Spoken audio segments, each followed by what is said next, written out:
Bon, guys, aujourd'hui, je veux vous parler de cette scène dans Vinland Saga. Vous réalisez que ce que vous dites n'a aucun sens? Je suis venu ici pour négocier la paix, alors j'avais aucune raison de lever la main sur lui. Je ne vous connais pas. Je vous ai rencontré aujourd'hui. Je ne sais absolument rien de vous. Vous ne savez rien de moi. Il n'y a pas de haine entre nous. On serait obligé de se frapper avant de discuter. C'est n'importe quoi. Je vous le répète, nous nous sommes rencontrés aujourd'hui. Je ne vous considère même pas comme mes adversaires.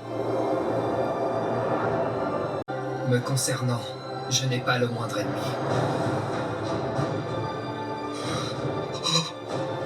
Qu'est-ce que je trouve vraiment remarquable dans cette scène, c'est la grandeur de Thorfinn lui-même. Face à un conflit, Thorfinn est capable de comprendre que malgré les deux pensées qui les diffèrent, il a sa propre raison d'être et l'autre personne a sa propre raison d'être. Ne l'ayant jamais rencontré de sa vie, Thorfinn ne peut pas commencer à se mettre une image de quelqu'un qu'il ne connaît pas ou prétexte que leurs pensées et idéologies diffèrent. Tous ceux qui ont regardé la première saison savent que Thorfinn est un killer, un tueur sanguinaire. Dans cette scène, ce que je trouve de plus remarquable, c'est vraiment le contrôle intérieur de Thorfinn. Par rapport à la situation qu'il a, Thorfinn a été capable de garder, garder son désir intérieur pour pouvoir essayer de communiquer en répondant à la violence par une paix. Parce qu'on ne peut pas amener la paix en combattant violence par violence, car cela n'engendre qu'une fausse paix.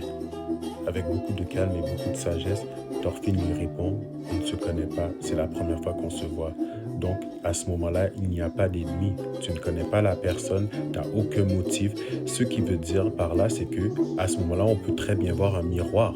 Ce qui fait en sorte que tu es fâché contre la personne que tu n'as ni vue ni jamais vue, c'est tes pensées en fait. Tout ça, c'est le fruit de tes pensées qui ont fait en sorte que tu as attribué à l'autre individu le titre de ennemi. Alors qu'en réalité, le vrai ennemi, c'est toi, c'est ton ego, c'est la chose à l'intérieur de toi qui projette au monde le conflit intérieur qui réside en toi.